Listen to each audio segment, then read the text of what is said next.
Hi, welcome back to Grains in Small Places, and today we're going to be making some apple cider donuts. So let's get started.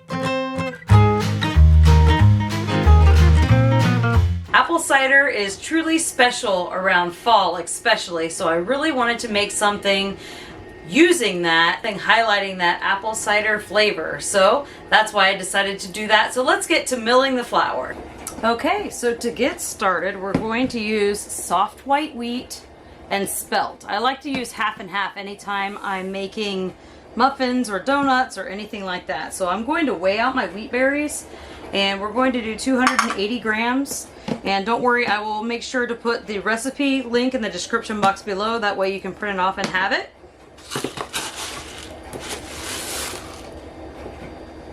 Tear that out.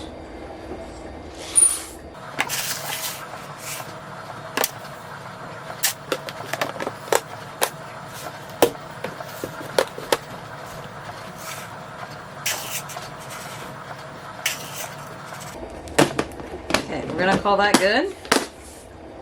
I'm going to take this over to the mill, and we're going to go ahead and mill it into our fresh milled flour.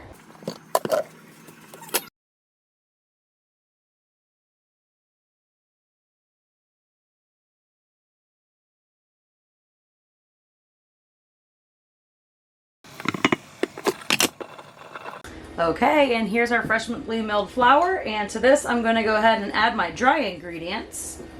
We're going to start out with 2 teaspoons of baking powder, and you want to make sure that your baking powder is fresh and not old, and same with the baking soda, because those leavening agents do go bad and then they don't give us the rise that we're looking for. So, and I also like to use this no added aluminum baking powder, which I can put a link in the description box below. I can also put a link to any of the things that I'm using, including my donut pan, and that way you can take a look at that down in the description box below. A half a teaspoon of baking soda and about 3/4 of a teaspoon or so of salt. This is my half teaspoon measuring spoon I'm using. And we're going to be using about a half a teaspoon of cinnamon, and I like to use the Ceylon cinnamon. It's the one that has all of the antioxidants and that's healthier for you. And we'll also probably use this on the cinnamon sugar mixture that's going to go on the outside of the donuts when they're finished. And then I'm going to use about maybe a 1/4 teaspoon of whole nutmeg. This is a whole clove that I have here, or a whole piece of nutmeg. You can use ground nutmeg, that would be fine as well. I just like the taste that this fresh nutmeg gives us. Just grate that right into there. Okay, so that ends the dry ingredients. I'm just going to mix this together, and then I'll set it to the side, and we will work on our wet ingredients.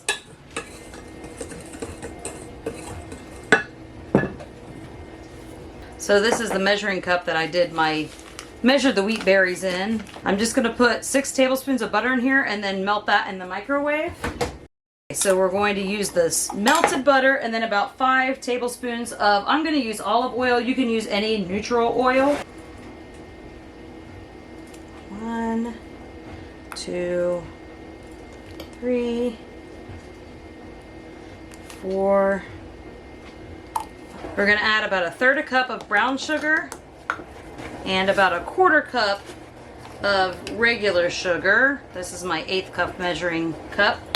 I'm going to do about a teaspoon of vanilla.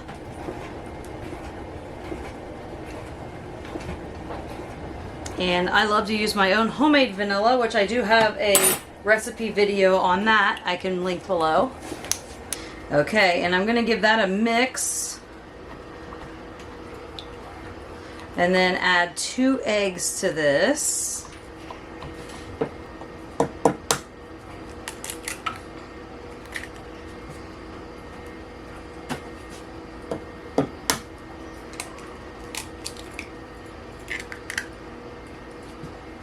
And wash my hands. Okay, and then mix that up. Then we'll get the ingredient that gives our apple cider donuts that apple cider flavor. And it's going to be 1 cup of apple cider.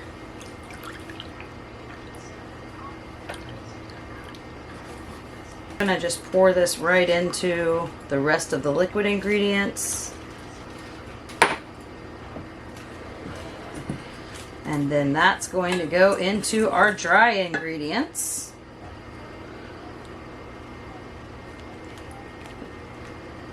Making sure to get all the goodness out of here. Okay, and then we're going to give this a mix. If you've ever been through Southern Ohio, you may have heard of this Laurelville apple cider or this Laurelville fruit company. And I'm going to tell you, this farm has the best apple cider. So anytime we are in town, we always grab some. And if you go to their little barn in Laurelville, Ohio there, they have little apple cider slushies, and those are delicious. They make it fresh in-house. And I'm lucky that I'm not out of this, because anytime this is in the house, it gets drank pretty quickly. And I bought this gallon and a couple pints for this recipe and for us to drink. So, and as you can see, it's almost gone. I love this recipe because it's feeling like fall. Apple cider is delicious, and I like to incorporate it whenever I can. And if you've noticed, we've been on a little bit of an apple kick. We did our apple turnovers last week. I can put a link to that video if you missed it, when we made our own rough puff pastry with our fresh milled flour and made some apple turnovers, and they are delicious. Okay, this is looking good, so I'm going to go ahead and grab my donut pans. So I bought these off of Amazon, and they're actually pretty affordable. They're not very expensive. I like these particularly, which I'll link below, but they have like a thicker base. They're not the cheap, really thin ones that can burn and make these bake unevenly. And I love that they have this nice coating on here that helps them to not stick. The champagne color is kind of pretty, and they stack nicely so that I can store them easily, and they're not very big. So let's go ahead and get this into a piping bag, and we'll pipe them in real quickly, and then we'll bake them. So Matt really enjoys playing with the piping bags and transferring all of the batter into the bag. So I love it when he can help us out in the kitchen. He does a great job piping, so thanks, Matt.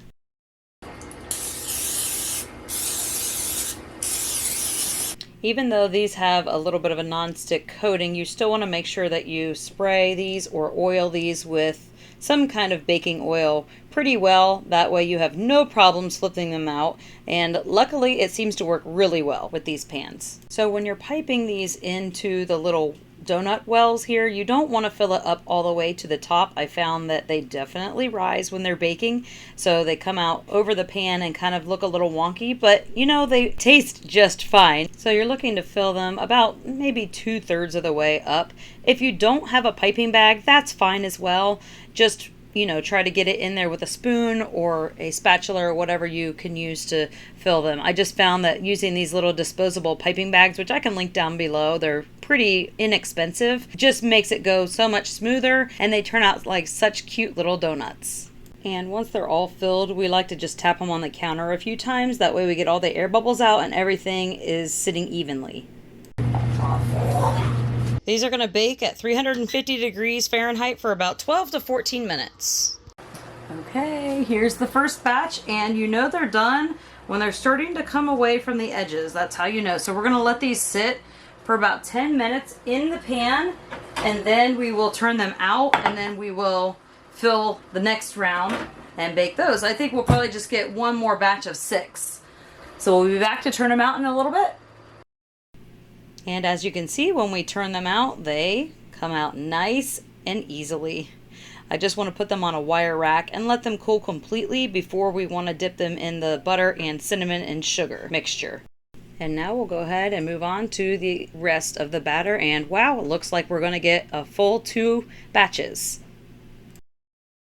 Okay, and here's the second batch, and we actually were able to get 2 more batches, so we got 24 total from this batch. Now we wanted to make sure not to fill this pan all the way to the top, because then it will kind of spill over and look kind of wonky. So we're going to let these cool for about 10 minutes, and then we'll flip these out, and then I will go ahead and make the cinnamon and sugar topping to roll these in.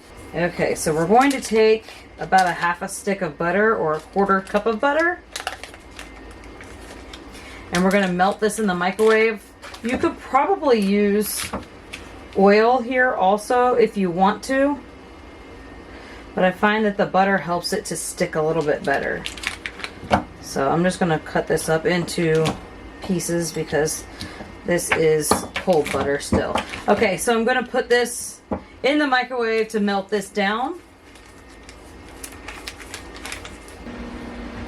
And while that's in the microwave, this is that same, the same Ceylon cinnamon I was talking about earlier. We're going to use about the butter's ready. I'm going to use about 2 teaspoons of this. This is my half teaspoon measuring, so that's why I'm using 4. Okay. And to the cinnamon, we're going to add about a half a cup of sugar. Okay, it's not quite melted all the way. Just going to cut it into a little bit smaller pieces so that it melts more evenly. Stick that back in. Okay, that's all melted and ready to go. Just gonna mix the cinnamon and sugar, and then they'll be ready to top on. We're going to roll these into the butter and then roll them into the cinnamon and sugar. If you wanted a more intense apple pie type flavor, you could add some apple pie spice into this, or even just some ground ginger and maybe some cardamom. That would give a little bit of a more unique flavor, but we like just cinnamon and sugar on the top. I did want to mention one other thing. If you want a super intense apple cider flavor for these donuts, I would recommend taking 3 cups of your apple cider and boiling it down until it's about 1 cup, so that it is a nice reduction of just pure apple cider flavor.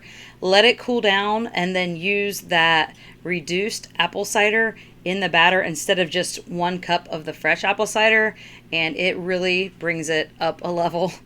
There's also some other things you could do. You could add apple pie spice into the batter if you wish. I found that it wasn't necessary to get that apple cider flavor, but if you want a really strong one, you can do that. Or you could even mix the apple pie spice in the cinnamon and sugar and put that on the outside of the donuts as well. So I love that this recipe is super customizable to how intense or how little you would like the apple cider flavor. So play around with it and see which way your family likes it the best. Let me know down in the comments below. Thanks for hanging out with me today while we made these apple cider donuts. You can find this recipe and a whole bunch of other recipes all dedicated to fresh milled flour at my blog at grainsandsmallplaces.net. Thank you for stopping by Grains and Small Places. Goodbye.